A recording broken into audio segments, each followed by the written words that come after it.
Hello बच्चों, सभी को नमस्कार। आज का हमारा लेक्चर होगा सेंटर ऑफ मास। इसके बाद में हम रोटेशनल मोशन पढ़ेंगे, लेकिन उससे पहले हमें सेंटर ऑफ मास का पता होना चाहिए। बहुत अच्छा टॉपिक है, काफ़ी चीज़ें इससे कंपटीशन एग्जाम में पूछी जाती हैं, इसकी प्रॉब्लम भी आती हैं। रोटेशनल मोशन आएगी, फिर मूवमेंट ऑफ इनर्शिया क्या होगा, तो उससे पहले हमें सेंटर ऑफ मास का नॉलेज होना जरूरी है। तो सेंटर ऑफ मास, कोई भी सिस्टम हो, कोई भी पार्टिकल हो, उसका सेंटर ऑफ मास कैसे डिफाइन किया जाता है, कैसे निकालते हैं। जैसे दो सिस्टम, दो मास हमें अलग अलग दे रखे हैं, उनका सेंटर ऑफ मास कैसे फाइंड आउट करें। 3 दिए हुए हों, 4 हों, अलग अलग सिस्टम हो, उन सबका सेंटर ऑफ मास कैसे हम डिफाइन करते हैं। इससे पहले हमने न्यूटन्स लॉ पढ़ा था, जिसमें कोई ऑब्जेक्ट था वो एक स्ट्रेट लाइन में मोशन कर रहा था। क्या कर रहा था? स्ट्रेट लाइन में। तो वहाँ पर उसकी वेलोसिटी भी थी, एसिलेशन भी था। तो वहाँ पर जो हम वेलोसिटी यूज कर रहे थे, या हम कहें कि जो एसिलेशन ले रहे थे, वो किसका हम ले रहे थे, तो उन सभी का आज के लेक्चर में हम यहाँ पर डिस्कशन करेंगे। तो देखिए, एक्चुअल में सेंटर ऑफ मास होता क्या है। मान लो कोई भी ऑब्जेक्ट हो, जैसे डायग्राम बना रखा है, उसके बाद में पहुंचेंगे इसके ऊपर। तो सबसे पहले सेंटर ऑफ मास है क्या? सेंटर ऑफ मास वो पॉइंट होता है जहां पर उस सिस्टम का या उस पार्टिकल का टोटल जो भी मास है कंसंट्रेट मान लिया जाए, यानी कि उस पॉइंट के ऊपर। जैसे यहां पर डायग्राम में दिखा दे रहा है कि एक बैट है, बल्ला है, तो इसका सेंटर ऑफ मास इस पॉइंट के ऊपर है। यहां पर देखो, ये है ना, लेकिन ये मोशन है वो कैसी है वो बाद में हम डिस्कस करेंगे। लेकिन इसके सेंटर ऑफ मास की हम बात करें तो इस पूरे बैट का, बल्ले का यहां पर सेंटर ऑफ मास है। ये कैसे आया, कैसे हुआ, सब हम आज इस लेक्चर में कंप्लीट डिस्कशन करेंगे। तो देखिए बच्चों, एक्चुअल में होता है क्या, मान लो कि हम एक बॉल लें, क्या लें? बॉल लें, और उस बॉल को ऐसे लुढ़का दें या ऊपर की ओर स्पिन करते हुए फेंक दें।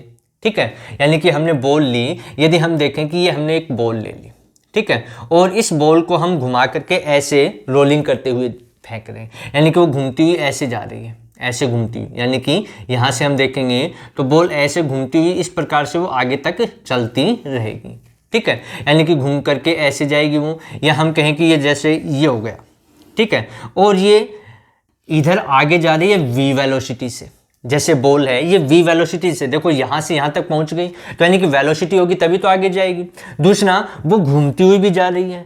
एक तो उसमें रोटेशनल मोशन हो रही है, एक ट्रांसलेटरी मोशन हो रही है। कौन सी? रोटेशनल और ट्रांसलेटरी। मान लो ये ऐसे घूमती हुई जा रही है ओमेगा वेलोसिटी से, किससे? ओमेगा से, और इधर जा रही है तो ये रोटेट भी करे, ऐसे घूम भी रही है और आगे भी जा रही है। जैसे बॉल मान लो हम लुढ़का देते हैं तो आगे भी जाती है और घूमती हुई भी जाती है। ऐसे हम मान लो स्पिन करते हुए ऊपर की ओर फेंकें, तो जैसे बॉल है, हमने इसको घुमा दिया, घुमा करके हम ऊपर की ऐसे घुमा दिया, और वो मूव भी करे, ऊपर की ओर भी जा रही है, तो उसका जो पाथ होगा वो ऐसे जाएगी, वो ऐसे घूमती हुई ऐसे जाएगी। ठीक है, जैसे ये है, ये बॉल हम मान लो ये, तो ये ऐसे जाएगी आगे की, ऐसे घूमती हुई, आगे भी जा रही है और घूम भी रही है। क्या हो रही है? आगे भी जा रही है और घूम भी रही है। तो इसमें एक पॉइंट देखो, अब हमसे पूछ ले कि मान लो ये जो बॉल है उसका ये कोऑर्डिनेट बताओ, यहाँ कोऑर्डिनेट बताओ, तो वहां पर हार्ड हो जाएगा, डिफाइन करना पॉसिबल नहीं हो पाएगा। ठीक है, तो उससे बचने के लिए सेंटर ऑफ मास का यूज किया जाता है। तो यदि हम ध्यान से देखें कि यहां पर जो इसका ये पॉइंट है, ये पॉइंट देखो सब में कॉमन आ रहा है, यहाँ पर वो घूमती हुई जा रही है, तो जो उसका पाथ है ये सेंटर ऑफ मास का, यहाँ इसका सेंटर ऑफ मास है, तो सेंटर ऑफ मास जो है इसका, ठीक है, वो कैसी लाइन में है? एक स्ट्रेट लाइन में। कैसी लाइन में है? एक स्ट्रेट लाइन में। ठीक है, तो यहाँ पर देखो ये भी ऑब्जेक्ट है, तो इसका टोटल जो सेंटर ऑफ मास जहाँ पर होगा वो कहाँ होगा? इसके सेंटर में, और ये घूम भी रही है और आगे की ओर भी जा रही है। ठीक है, ऐसे देखो यहाँ पर मान लो कि हम बात करें कि इसके ऊपर फोर्स निकालें, एसिलेट भी हो रही है, इसमें सेंट्रीफ्यूगल एसिलेशन भी है, और ये जो आपका स्ट्रेट लाइन में एसिलेशन होता है वो भी एसिलेशन है। तो हमें कैसे पता लगे? तो जब भी हम बात करते थे न्यूटन्स लॉ वगैरह में, तो वहां पर हम लिखते थे एफ नेट। क्या लिखते थे? नेट फोर्स, कि इसके ऊपर कितना है। मान लो इसका मास m है, वेलोसिटी v है, एसिलेशन a आ गया, तो इसको हम लिखते थे m इंटू ए। क्या लिखते थे? एफ नेट, यानी कि इस बॉल के ऊपर जो नेट फोर्स है वो कितना है? m इंटू ए। लेकिन यहां से हम देखो कि ये जो बॉल है वो घूम रही है। क्या हो रही है? घूम भी रही है और इधर v वेलोसिटी से जा भी रही है। तो यहां पर एसिलेशन किसका लूं? इस पॉइंट का लूं मैं, इस पॉइंट का लूं, इसका लूं या इसका लूं? अलग अलग है ना सभी का। ठीक है, तो यहां पर हम जो एसिलेशन लेते थे वो किसका लेते थे? वो सेंटर ऑफ मास का लेते थे। किसका लेते थे? Centre of mass. यानी कि यदि हम देखें यहां पर ये ऐसे घूमती हुई आगे भी जा रही है, इस स्पीड से, v स्पीड से घूम भी रही है घूम रही है ओमेगा स्पीड से और आगे जा रही है v से। तो ये जो इसका पाथ है, जो सेंटर ऑफ मास है, उसका पाथ देखो कैसा है, एक स्ट्रेट लाइन है। कैसा है? एक स्ट्रेट लाइन है। ऐसे मान लो कि ये हमारे पास एक जैसे पेन हो गया, ठीक है। हम ऐसे बात करें कि मान लो ये हमारा चौक है, ऐसे रखा हुआ है, ठीक है।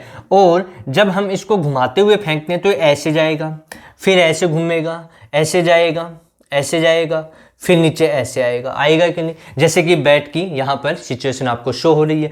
लेकिन सबसे पहले तो हम इसकी सर्कुलर, जब कोई ऑब्जेक्ट है वो ऐसे मोशन करता हुआ आगे भी जा रहा है और मोशन भी कर रहा है, रोटेशनल मोशन भी हो रही है और ट्रांसलेटरी मोशन भी उसकी हो रही है, तो उस केस में उसका जो पाथ होगा सेंटर ऑफ मास का, वो कैसा होगा? एक स्ट्रेट लाइन होगा। कैसा होगा? Straight line. तो वहाँ पर जो हम एसिलेशन लेते हैं तो वो किसका लेते हैं? सेंटर ऑफ मास का। अब ऐसे ही देखो P इक्वल टू क्या होता है? P इक्वल टू होता है m इंटू वी। क्या होता है? m into V. तो यहाँ पर देखो ये वेलोसिटी इधर है। अब मैं मान लो कि ये जो वेलोसिटी हम लेते थे यहाँ पर, ये जो वेलोसिटी लेते थे वो भी किसके लेते थे? सेंटर ऑफ मास की। कैसे लेते थे? देखो बच्चों, यहाँ पर यदि हम बात करें तो यहाँ पर देखो ये जो ऑब्जेक्ट है, यहाँ हम बात करें कि ऑब्जेक्ट इधर जा रहा है v वेलोसिटी से, ठीक है, और वो इधर घूम रहा है, तो ये इधर गई इसकी वेलोसिटी, यानी कि घूम गया, तो ये वेलोसिटी हो गई v इधर। अब इस पार्टिकल की यहाँ जो है उसकी बात करें, वो नीचे आ रहा है इधर, कोई घूम रहा नहीं, तो इसकी वेलोसिटी इधर है। यदि यहाँ की बात करें तो इसकी वेलोसिटी ये है इधर। यहाँ इस पॉइंट की बात करें तो इसकी वेलोसिटी ये हो गई। तो देखो इस पार्टिकल की वेलोसिटी इधर है, ये भी है और ये भी आ गई रोटेशन मोशन के कारण, तो ये तो बढ़ गई। इसमें देखो इधर भी जा रहा है, इस पॉइंट की हम बात करें, इस वाले पॉइंट की, तो इसमें वेलोसिटी इधर भी है और नीचे भी है, ठीक है। तो इनका रिजल्टेंट आएगा वैसे आएगा, ठीक है। ऐसे यहाँ पर देखूं कि ये v वेलोसिटी से पीछे भी जा रहा है और आगे भी जा रहा है, ठीक है। किसके कारण? क्योंकि कैसी मोशन हो रही है? रोटेशनल, और ट्रांसलेटरी भी हो रही है। तो यहाँ पर देखो इस पार्टिकल, इस पॉइंट की यदि हम बात करें, यहाँ पर जो पार्टिकल है उसकी स्पीड इसके कारण तो इंक्रीज हो गई और ये पीछे जा रहा है तो इसके कारण डिक्रीज हो गई। ऐसे यहाँ देखें ये इधर भी जा रहा है और इस वेलोसिटी के कारण इधर भी जाएगा। तो इसलिए हर एक पॉइंट की ये हम अलग अलग वेलोसिटी यूज करें तो वहाँ पर बहुत ज़्यादा क्रिटिकल हो जाता है। तो इसलिए यहाँ पर जो हम वेलोसिटी यूज करते हैं वो किसकी लेते हैं? सेंटर ऑफ मास की। किसकी लेते हैं? सेंटर ऑफ मास की, जिसके अकॉर्डिंग देखो पार्टिकल ऐसे जा रहा है तो ये वेलोसिटी हो गई सेंटर ऑफ मास की, यानी कि वो इधर जा रहा है एक स्ट्रेट लाइन में, ठीक है। ऐसे यदि किसी ऑब्जेक्ट को, जैसे चौक है, मान लो इसको ऐसे फेंकते हैं, इस प्रकार से हम फेंक रहे हैं, ठीक है, तो इसका जो पाथ है वो घूमता हुआ जा रहा है। कैसे जा रहा है? घूमता हुआ जा रहा है ऐसे, ठीक है। यदि इस पॉइंट और इस पॉइंट की हम बात करें तो हर पॉइंट के ऊपर उसकी सिचुएशन हर सेकंड के ऊपर बदल रही है। लेकिन हम यदि एक पॉइंट, जैसे यहाँ पर इस बल्ले को उछाला गया इसके दौरान, तो ऐसे वो गया कि ये देखो ये पॉइंट पहले यहाँ था, फिर यहाँ हो गया, फिर उल्टा हो गया, फिर ऐसे हो गया, फिर ऐसे हो गया, तो हर एक पोजीशन में वो बदल रहा है कि नहीं।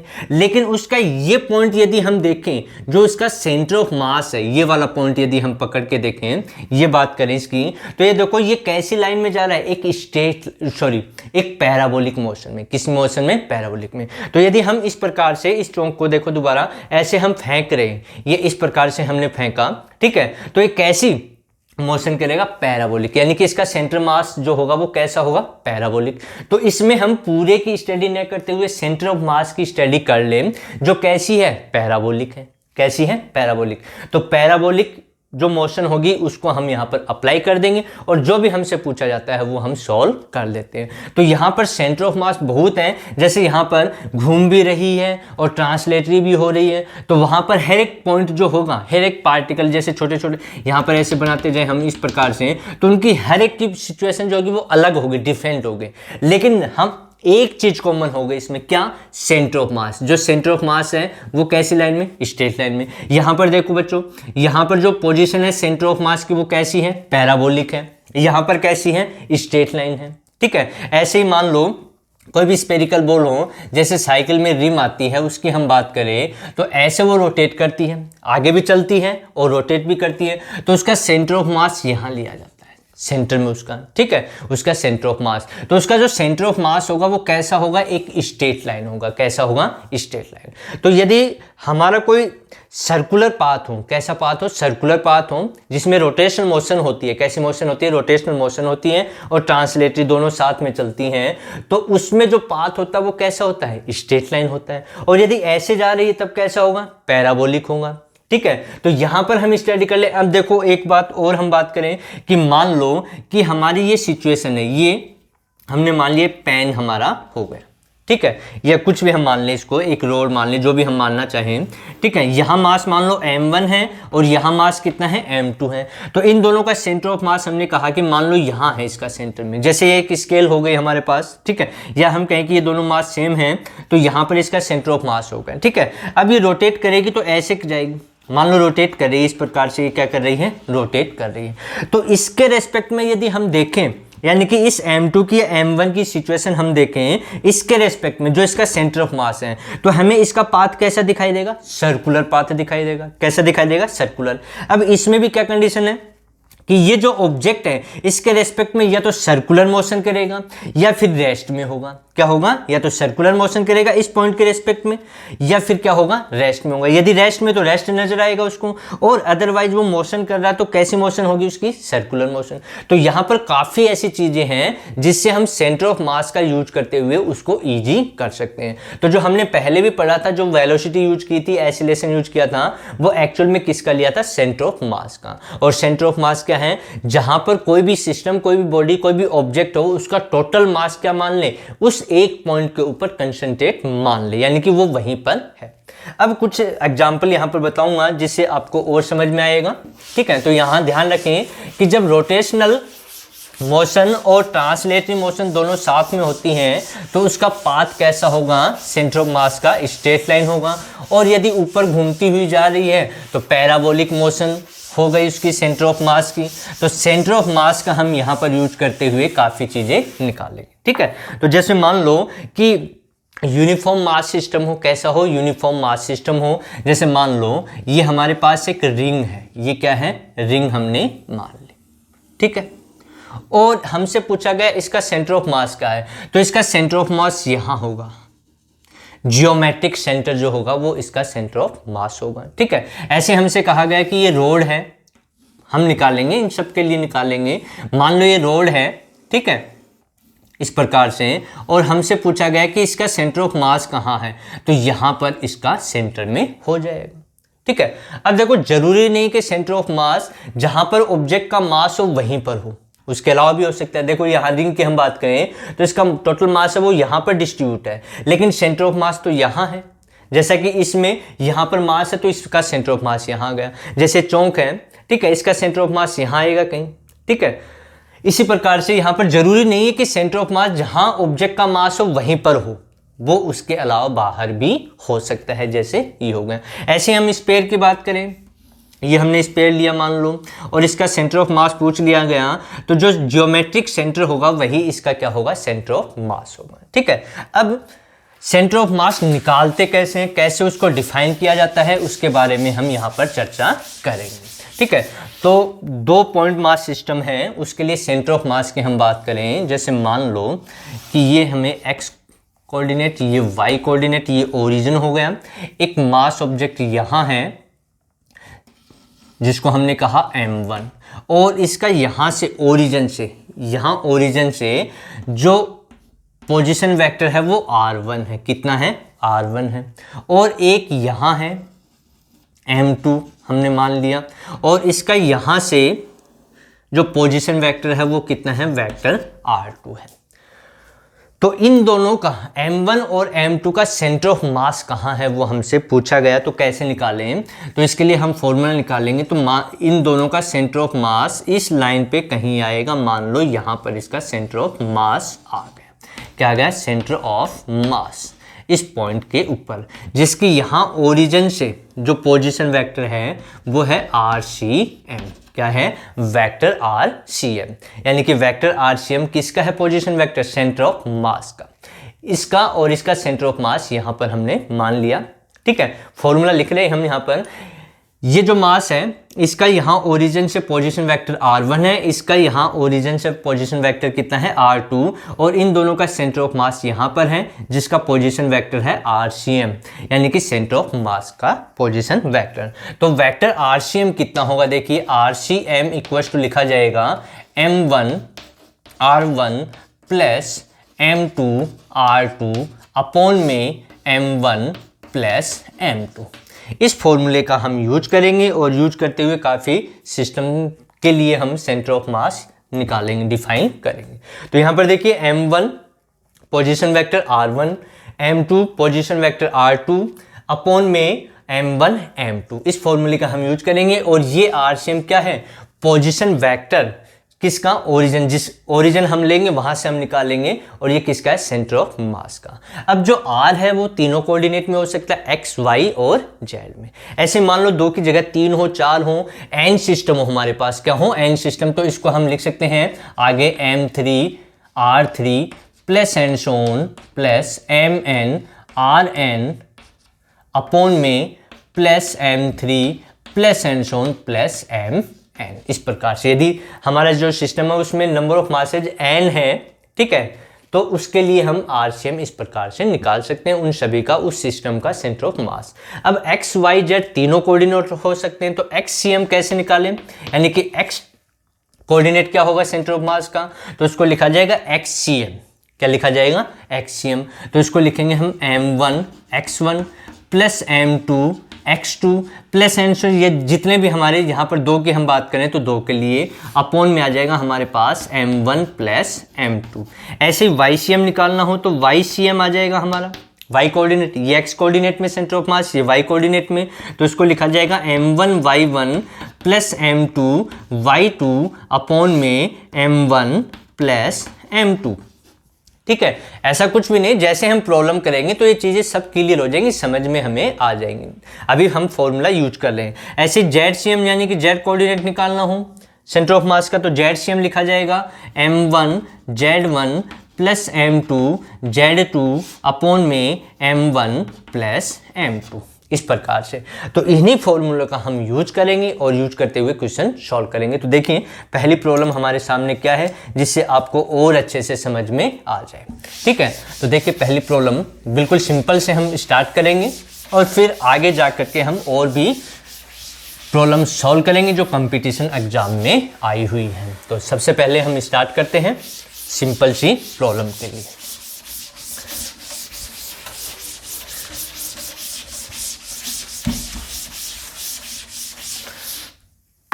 तो पहली प्रॉब्लम है, देखो बच्चों, कि मान लो एक ऑब्जेक्ट है जिसका मास m है और एक ऑब्जेक्ट ये है जिसका मास मान लो 2m है। ठीक है, और हमें इस प्रकार से गिवन है कि ये ऐसे रखे हुए हैं x एक्सिस के ऊपर, कहाँ पर, x एक्सिस पे, यहाँ पर इस प्रकार से वो रखे हुए हैं। ये ओरिजिन है, ये x एक्सिस, सॉरी ये y एक्सिस और ये x एक्सिस। ठीक है, यहाँ से ये डिस्टेंस हमें गिवन है, यानी कि इसके कोऑर्डिनेट, इसके हमें कोऑर्डिनेट हम 1 0 और इसके कोऑर्डिनेट हैं 4 0, यानी कि हमें क्या दिया हुआ है, ये जो मास है इसका यहाँ से कोऑर्डिनेट कितना है 1 0 और इसका कोऑर्डिनेट कितना है 4 0। हमसे पूछा गया है कि इस सिस्टम का सेंटर ऑफ मास क्या होगा। तो देखिए बच्चों, यहाँ पर y कोऑर्डिनेट 0 0 है तो YCM तो होगा नहीं, ZCM भी नहीं होगा, तो क्या होगा XCM। तो XCM हम निकालें तो XCM कितना आएगा, तो XCM का फॉर्मूला है m1 x1 plus m2 x2 upon में m1 प्लस m2। अब देखिए बच्चों, हम यहाँ से निकाल लें इस ओरिजिन से सेंटर ऑफ मास। अब हमसे ये भी पूछ सकता है कि यहाँ से सेंटर ऑफ मास कितना होगा, यानी कि अब जो निकाल रहे हैं वो तो हम ओरिजिन से निकाल रहे हैं, और हमसे पूछ ले कि सेंटर, इसका जो सेंटर ऑफ मास है वो इससे कितनी डिस्टेंस पे है, उसका कोऑर्डिनेट कहाँ होगा यहाँ से। लेकिन हम तो यहाँ निकाल लें, फिर हम दूसरी प्रॉब्लम करेंगे जिसमें हमें कोऑर्डिनेट सिस्टम नहीं दिया हुआ हो, तो उसके लिए हम कैसे सेंटर ऑफ मास निकालते हैं। तो यहाँ पर देखो ये फॉर्मूला हो गया। अब मैं मान लूँ कि तो हमारा m1 है और ये हमारा m2 है, तो इस फॉर्मूले में हम यूज कर लें, जिससे हमारा सेंटर ऑफ मास का क्या जाएगा, कोऑर्डिनेट आ जाएगा। सेंटर ऑफ मास क्या होगा, यहाँ से कहाँ पर होगा वो हम निकाल लें। तो XCM कितना आएगा, देखो बच्चों, XCM इक्वल टू m1 कितना हमारे पास m के इक्वल, और x1 कितना है 1 हो गया, प्लस m2 कितना है 2m हो गया, इनटू में x2 कितना है, देखो बच्चों 4 है, 4, सॉरी ये कैपिटल M है, कैपिटल M हमें यूज करना है। अपॉन में m1 कितना है, m1 m है हमारे पास, और प्लस में m2 कितना है, 2m है। कितना है, 2m। आगे इसको सोल्व करें तो आएगा m यहाँ से प्लस ये 2 इंटू 4 8m, अपॉन में कितना हो गया m प्लस 2m यानी कि 3m हो गया। आगे सोल्व करें तो आएगा m प्लस 8m यानी कि 9m, अपॉन में 3m। तो m से m कैंसिल, इसको सोल्व करेंगे तो 9/3 यानी कि कितना आ गया हमारा xcm हमारे पास आया, xcm इक्वल्स टू 3। कितना आ गया, 3 आ गया। सोल्व करेंगे कितना आ जाएगा, 9/3 3 आ जाएगा। यानी कि इस सिस्टम का यहाँ ओरिजिन से जो सेंटर ऑफ मास है वो 3 0, यानी कि y कोऑर्डिनेट पे तो YCM कितना आएगा, देखो YCM 0 आ जाएगा। ZCM है नहीं क्योंकि हमें x और y कोऑर्डिनेट में दिया हुआ था, तो YCM 0 है और XCM 3। तो यानी कि यहाँ कहीं जा करके उसका क्या मिलेगा हमें, सेंटर ऑफ मास का कोऑर्डिनेट यहाँ पर। यानी कि इस सिस्टम का यहाँ से, कहाँ से, इस पॉइंट से जो सेंटर ऑफ मास है वो कितना है, उसका कोऑर्डिनेट क्या है, 3 0 के ऊपर होगा। तो इस प्रकार की जो प्रॉब्लम है उसको हम आसानी से सिंपल तरीके से सॉल्व कर सकते हैं। बस हमें इन फॉर्मूले का यूज करना है और यूज करते हुए हम इसको सॉल्व कर सकते हैं। तो ऐसी ही प्रॉब्लम हम अगले लेक्चर में लेकर के आएंगे आपके लिए। तब तक सभी पढ़ते रहें। सभी को मेरी तरफ से बेस्ट ऑफ लक।